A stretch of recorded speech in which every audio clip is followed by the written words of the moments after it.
Welcome to the Legal Leaders Podcast, LawView's community for in-house legal professionals. LawView's mission is to accelerate the evolution of the in-house legal profession, and with this podcast, we showcase modern legal leaders from across the globe. We explore their unique journeys and how they're driving the transformation of our new profession. Join David Lancelot, LawView's Chief Legal Officer and Executive Vice President of Advocacy, as he explores the cutting edge of in-house legal leadership. This is the Legal Leaders Podcast. Hi, everyone, and welcome to the Legal Leaders Podcast. I'm your host, David Lancelot, the CLO and EVP Advocacy at LawView, and I'm very happy to have with me today Bjarne Tellmann, who is the CEO and founder of Fjord Advisors. Thank you for joining us today, Bjarne. Well, hey, thank you so much, David. It's great to be on the show.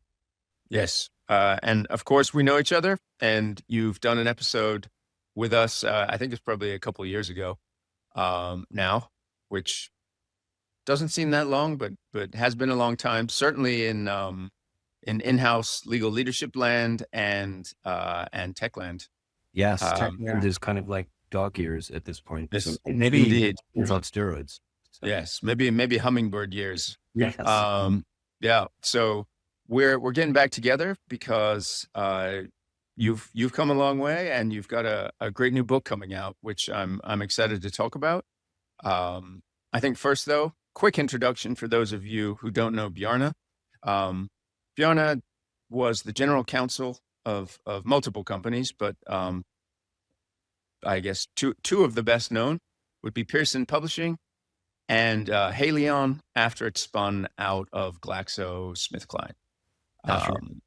Two very well-known names, big legal teams, big global presence, and then you spend quite a lot of time at the Coca-Cola Company, various parts of the Coca-Cola Company, including in lovely Athens, Greece, which at one point we figured out was very close to where I spent some of my formative years in Kifisia in Athens, Greece. So, and I encountered Bjarne a few years ago when I was leading the eBay Classifieds legal team, and it was actually a headhunter in London recommended I read a book called Building an Outstanding Legal Team. And I have to say, and I've said this a few times to other people, this was a really formative event in my leadership career, and I'm sure it was for many other people to read this book, because I think it's fair to say that Bjarne was the first, maybe not the first, but one of the first GCs to actually make the effort and take the time to write down what it meant to be a truly modern and effective legal leader, and really set me on a path to where I am today, helped me lead my legal team in a way that was what I think of as modern, certainly transformed my thinking about legal leadership.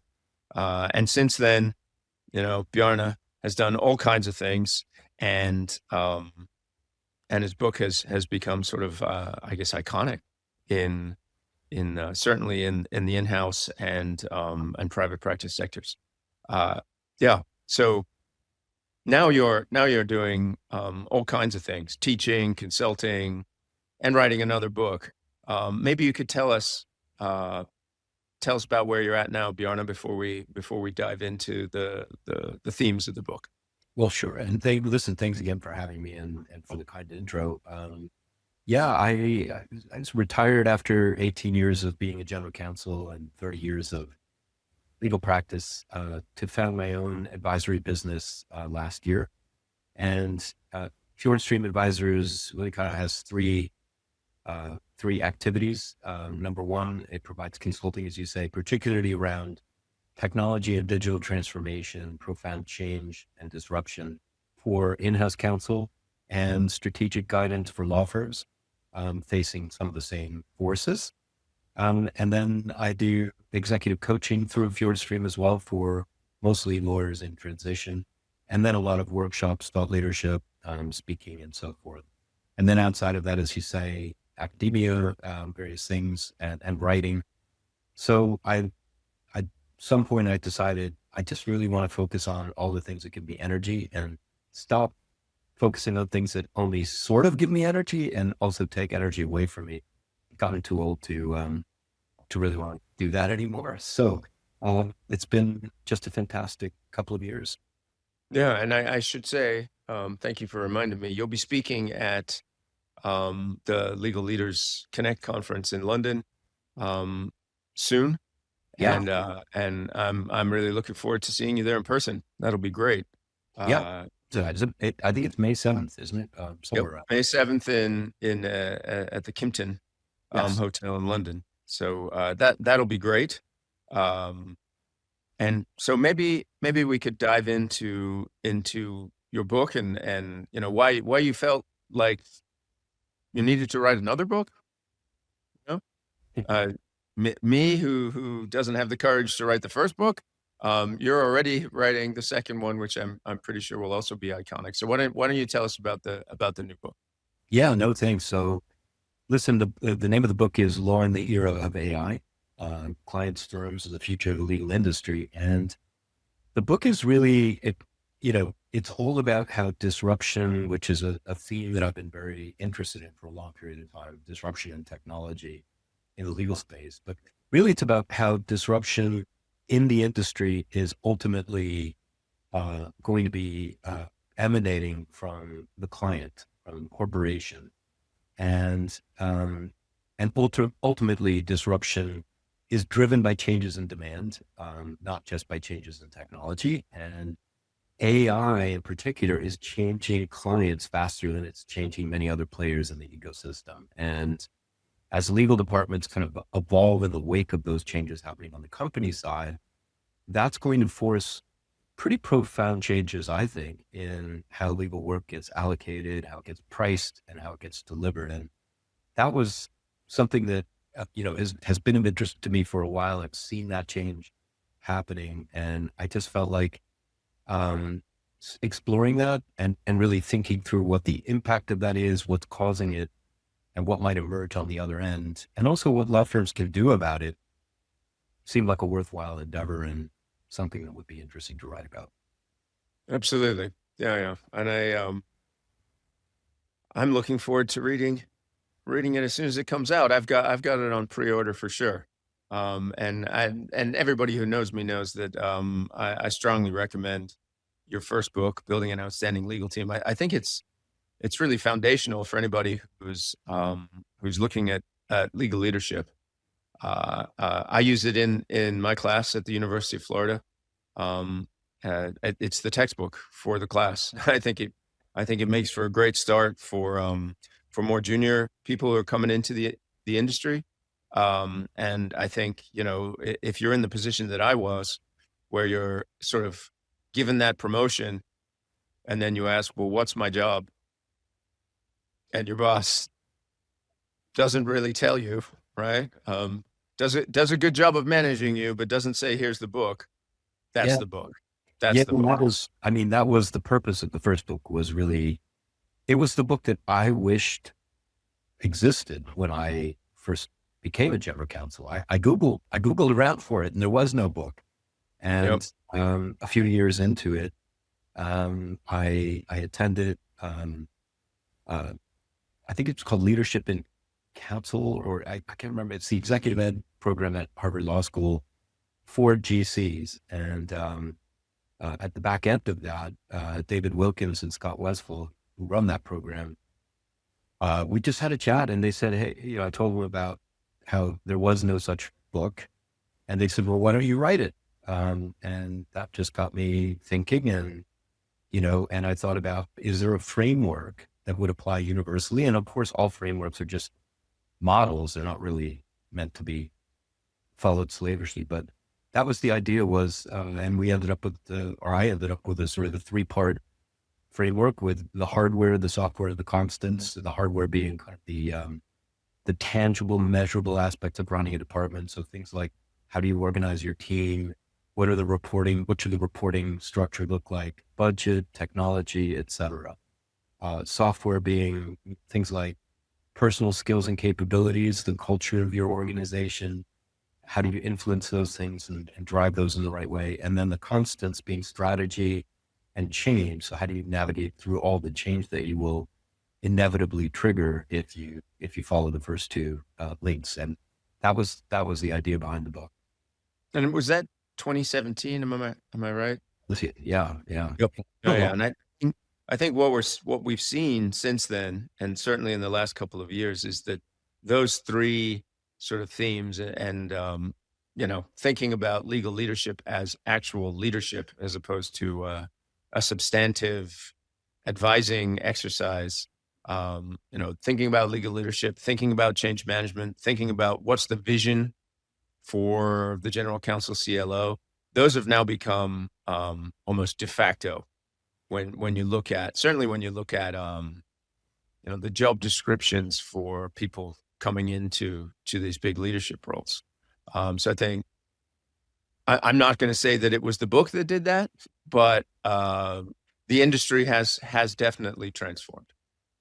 Well, I mean, it's certainly the role especially over the last 10 years has grown, almost exponentially in terms of the responsibilities, the verticals that the typical GC of a large public company has to oversee, the number of, let's say, capabilities that are required to excel in that role have multiplied. And as far as I can see, there isn't much change in legal education or kind of training you get in law firms before jumping in-house that equip you to handle that in the right way. So it is, it's almost an impossible role at this point, and yet it can't be taken apart, which is what makes it so fascinating. Indeed. What if contract drafting took minutes, not hours? With LawView Draft, your legal team moves faster and stays consistent across every agreement. See it in action with a 14-day free trial at lawviewdraft.com. Righto. So in your new book, you touched upon it earlier a little bit, but you talk about like the real disruption of particularly external counsel and external advisors in this age is not so much the tech companies that are pushing all of these legal tech platforms, but it's the clients, the in-house customers. That I think is an innovative approach to why this disruption is happening. Where does that come from? Where did you come up with that? Look, I saw it firsthand. I guess the shorthand way of thinking about this is that companies are living in an exponential environment. They are facing capital markets pressure. They're facing big tech pressure. They're facing hockey stick curves in growth rates from first movers. The other day I was just thinking about the sort of benefits that first movers capture, the insanity that, 5 years ago, NVIDIA had a market cap of about $300 million.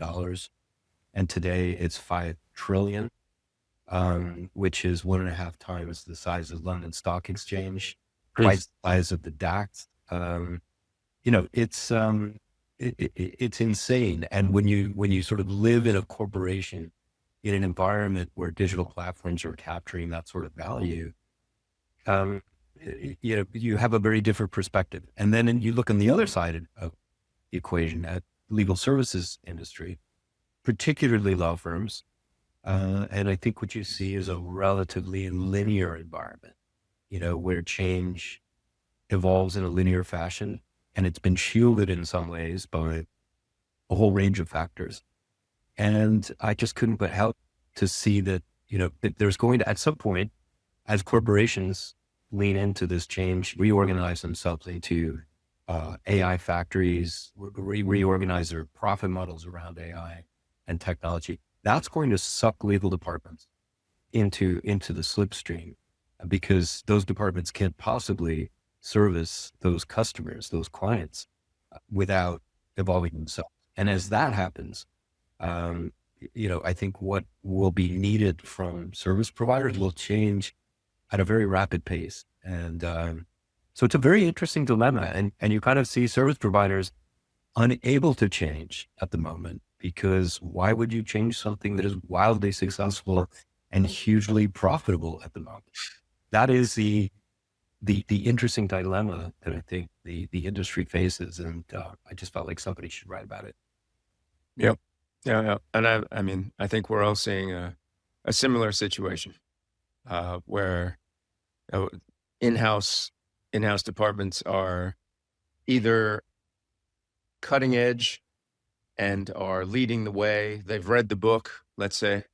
They've read the book and they're implementing the vision and the change management, or they're seeing that they have to, because now we've passed the tipping point where CEOs and boards of directors are looking for leaders who are ready to transform and modernize. And because, to be frank, HR, finance, marketing, sales, they already did that. They already went through those transformations. They've already gone through them, although they are, AI is impacting every transformation that happened in the last 10 years. And I think they're all struggling to find their way as well. I do think that what CEOs, what companies, what boards will require and demand from the legal department is changing and will change. And, maybe if you were to summarize it, I think value, sort of how legal departments and in-house lawyers add value is shifting. And it's shifting from a world where expertise and judgment is, with maybe light organizational overlay and cost control is sort of cutting edge and that's valuable, to a world in which all of those things, particularly the judgment, still need to be there, but you now also need to be an orchestrator of a fragmented supply chain, of an increasingly sophisticated tech stack, and of a multidisciplinary team that consists of people with different backgrounds and skills. And so, how you add value in that world is a very different proposition. And by the way, that's also going to change as agentic comes on the scene.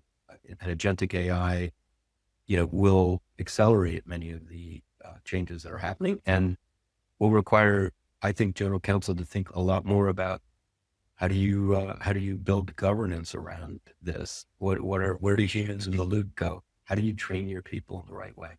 So there are a lot of things coming out of this that I think will change the value proposition as well. Yep. Yeah. No, I think it's a fascinating time. So you spent about, as we were saying, at least 18 years as a GC. What was it from your experience as a general counsel over that time and doing those, as you've talked about transformations, that made you think that this particular book, the second book, needed to be written? Well, I mean, it's kind of almost I think it's almost a call to arms to the legal industry as a whole, to really wake up and think about these things now before disruption happens. And I spent a fair bit of time with people who study this seriously, and the interesting dynamic that comes out of disruption theory is that it tends to start at the edges. It tends to begin with new suppliers who offer different ways of approaching the problem and service a different segment of the customer base. And they're usually spurned by those who've captured the premium end of the market, and dismissed. And then, gradually those technologies and those approaches get better and better until suddenly they are good enough. And as soon as they're good enough, everything flips, everything changes. And suddenly the customers who didn't know what they wanted, they wanted what they were being served, just a better version of it. Suddenly now they want something else. And I think part of my call to arms is really to help wake up thoughtful leaders across the spectrum to say, what are the implications of these changes that are hitting us with full force? We think linearly and we live in exponential times. So we don't feel the ground moving under us in quite the same way that we should. And so you need to think about it a little bit intellectually at this point. And the good news is there are things that legal leaders can do to prepare for this, both in terms of leaders that are leading firms, GCs, and also legal education leaders. We're thinking about how to equip students for the new environment that we're facing.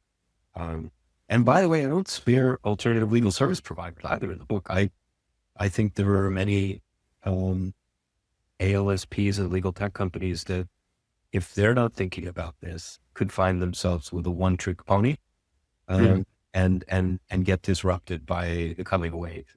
So that was really the impetus, was to sort of spur a little thinking, generate a little urgency, and perhaps instill some constructive discontent in legal leadership to say, yeah, things are going very well right at this moment. But, things were going very well for Nokia in 2007 when they were on the cover of Fortune magazine with the headline, "Can anyone stop the cell phone king?" That was the year the iPhone launched. And 5 years later, they were pretty much out of that business. So, it behooves us to think about these things before that shift happens. Indeed. So in the book, you talk about the evolution of the legal leadership role from GC 1.0 to GC 4.0. Can you talk a bit about that framework? Because I love these frameworks that you put together. Well, so yeah, I mean, the idea behind that was really, if you take the view that the industry is going to change as a result of changes happening inside the corporation, it felt to me like it would be useful to look back historically and see whether that pattern has in fact happened before. And it turns out it has. So, I went back to the Gilded Age, and then sort of, post World War II, which is kind of the first big shift. In Gilded Age, you didn't really have in-house counsel, and you didn't really have law firms in a meaningful sense. It was kind of prototypes of each. But what you had was a world in which general counsel, to the extent they existed, were highly compensated and very trusted advisors. In many cases, they were groomed to become CEOs, and they became CEOs. And partly that was driven by the fact that, the railroads and the trusts of that era, were operating in a market where capital markets were primitive, underdeveloped. And those lawyers had the connections to help facilitate that. And then also they were operating as trusts, and needed the legal safeguards, et cetera. So there was a need for that specific kind of counsel. Then you get to post-World War II, 1945 to 1989 is sort of what I call GC 1.0. And, in that environment, you have sort of a shift towards globalization. American companies following the wake of the troops across Europe, establishing factories around the world. And you have this incredible surge in globalization during that period of time, right? That we all know, the Bretton Woods Conference that established the New World Order, created a framework anchored in the dollar with the World Trade Organization, the UN and other, the International Monetary Fund, the World Bank, other organizations, and then later, of course, the World Trade Organization came along. But all of that effectively created a golden age of globalization. And as that happened, what you see is that change in the macroeconomic environment leads to a shift in how companies operate. And in that world, companies actually need very, very competent and very skilled and very professional lawyers. And this is also a period, by the way, when the MBA was born. And so you have this professional class, companies really professionalizing for the first time. And that professional class looking for lawyers who are equally credentialed, who can sort of reflect their own professional identity. And the Cravath model was born around that time. And so you have the birth of the modern law firm, where you have the pyramid structure with associates coming in and then training gradually in bits and pieces of the value chain of legal services, and then a tournament of lawyers at some point, and they either become partners or leave the firm. That model served very well the needs of those corporations. And by the way, law schools, Christopher Columbus laying down at Harvard had created the modern law school. So you have this symbiosis between law schools, law firms, and companies, where there was kind of a virtuous cycle. Then you get to 1989, the Berlin Wall falls, and GC 1.0 kind of ends, and you enter the era of GC 2.0.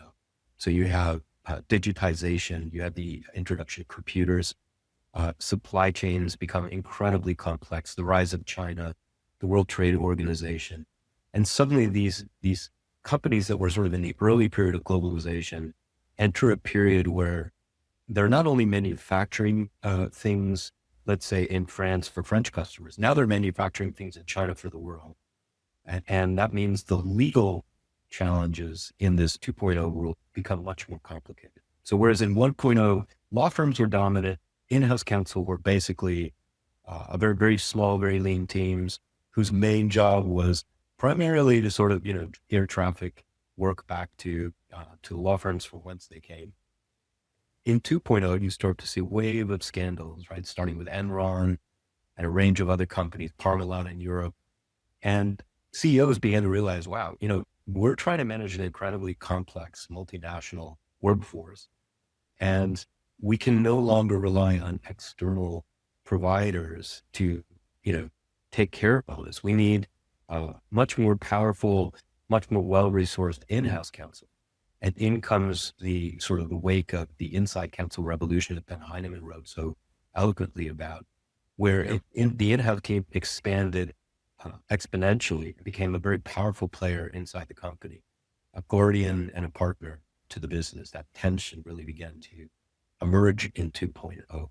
And then you get to sort of 3.0, 2007, the birth of the iPhone, the expansion of Moore's Law, the introduction of digital in all of its all of its potential and all of its power, and volatility enters the scene, right?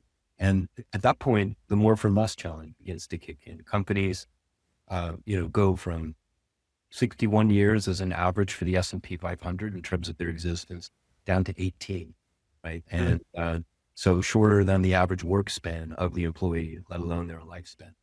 And that's a world in which, they start to cut back on budgets for enabling functions. And those big in-house counsel teams start to shrink, and the demand gets put on them for more, for less. And all this while you're seeing this back and flow, this ebb and flow between in-house counsel and law firms, all being shaped by the geopolitical and macroeconomic environment that is driving how companies evolve. So that's 3.0. And then you get to 4.0, which is the AI era. It starts in 2022 with the birth of ChatGPT, and we're now entering 4.0. So that's where the book starts, and it kind of says, well, if you take history as a guide, and the environment is changing yet again, and companies are evolving yet again, and that will presumably have implications for how legal departments are structured, and in turn, what demands they will impose on the rest of the chain, of the supply chain. I couldn't agree. Couldn't agree more. It's pretty clear that significant changes has happened and is accelerating in in-house legal leadership. Bjarne, it's clear we have plenty more to talk about, and we're gonna turn this into a two-parter. So we appreciate everyone listening to this episode of the Legal Leaders Podcast, and we'll see you in part 2 of my conversation with Bjarne Tellmann. Thank you. Appreciate it.